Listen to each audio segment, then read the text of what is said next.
Hi there and welcome to December, and that means a new creative challenge at Lavinia Stamps. This month the theme is Winter's Dream, and I'm calling this project Festive Flurry. Now it is a bit of an experiment, and I wondered how distress crayons might fare in watercolour pictures, so I decided to test that out and use some of my distress crayons to create a watercoloured background. So if you would consider subscribing, that would be fabulous. So hit the notification bell and the like button and leave me a comment, and that would be very much appreciated. But first of all, if you want to see how this background was created and how this lovely winter project was done, then just keep on watching and we'll first look at the materials used. So as I've said, to begin with, we're using distress crayons, and this is one of the new pearlescent sets, and I'm using the pink and the blue from this set. I'm also taking out the pale blue from one of the more recent Roundup distress crayon sets, and picked raspberry from the brights. I'm also going to be using antique linen and the dark brown colour, I think, as well as the black from this set, and I've picked out the amber colour from the vintage colour set as well. But by all means use what you have. Chantilly from the Versifying Clair and Nocturne as ever, also Versifying Clair. Now these two are optional. We're Medieval Blue and the Golden Meadow. They didn't actually show up terribly well in the technique I used, but if you can make it work, by all means use them. Now in terms of our pens, I've used a Posco pen, which again is optional, and you'll see why. I'm also using the Jelly Roll pen in the Stardust, and it's like a pale blue colour, along with the Uniball Signo silver and blue sparkle pens, which you know I really love. I have a pale grey fine liner and a black fine liner for some detail work, and also the white pen from the Uniball Signo gel pen range as well.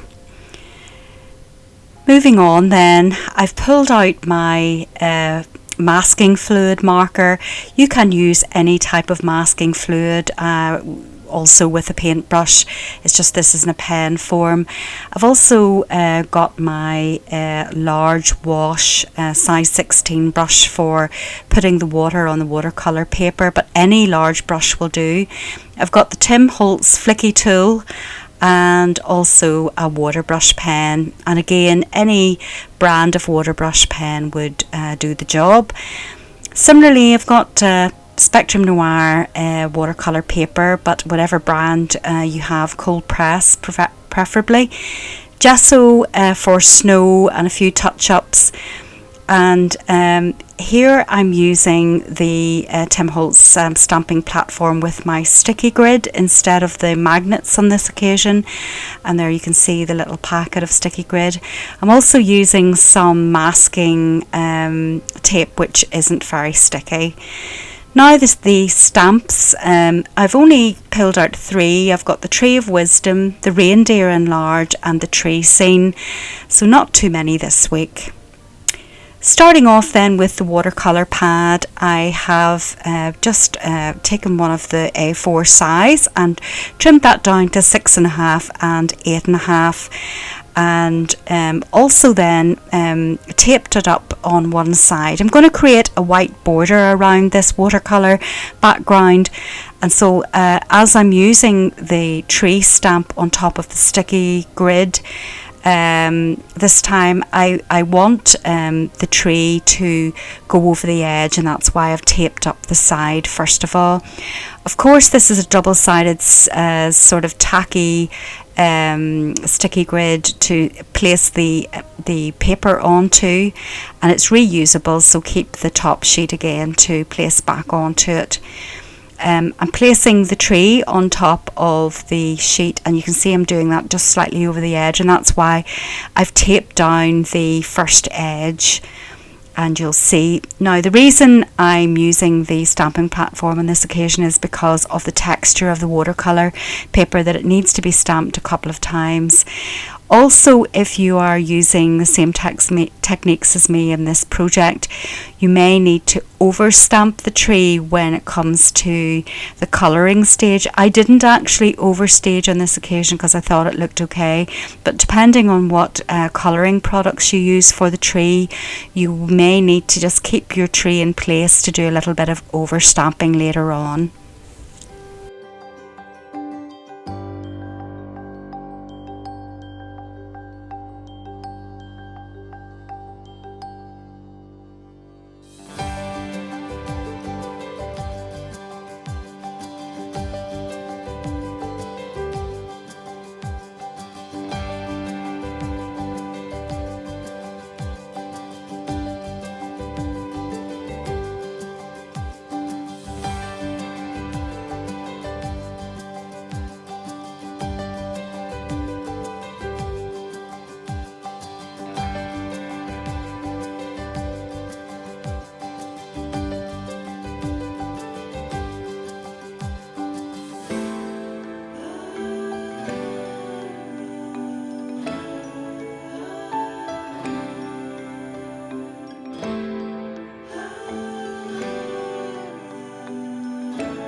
gotta know if I'm going insane,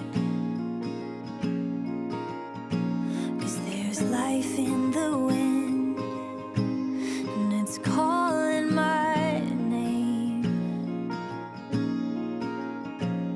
It's magic, wouldn't you know? It's something fantastic, wants to be known. And all that you gotta do is be willing to look for it. It's magic, alive in my bones.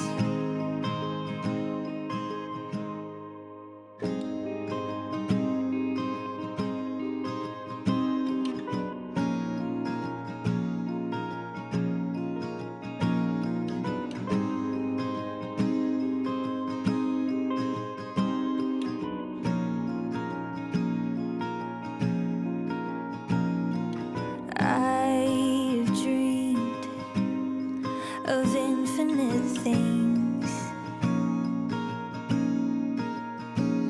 and reality seems so limiting. The wonder and mystery's calling me, I can't escape. 'Cause what if the song in my soul wants me to know that it's magic? Wouldn't you know? There's something fantastic,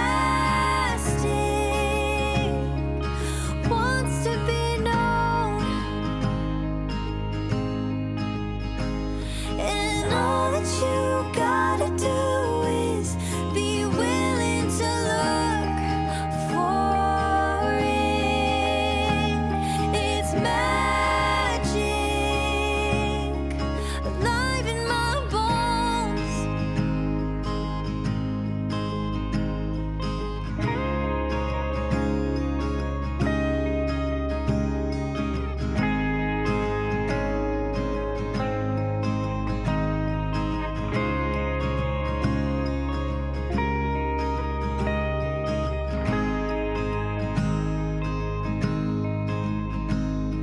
Somehow, somewhere, somehow, somewhere, somehow, somewhere, somehow, somewhere, we gotta believe in the magic and mystery and impossible things, and the magic and mystery. We gotta believe in the magic and mystery and impossible things. So there you have it, that's the project complete. I think the distress crayons make a very nice pale muted watercolour background. I've mounted up the picture onto pink and black card. As always, check out the description box for more information and take very good care of yourselves. Until next time.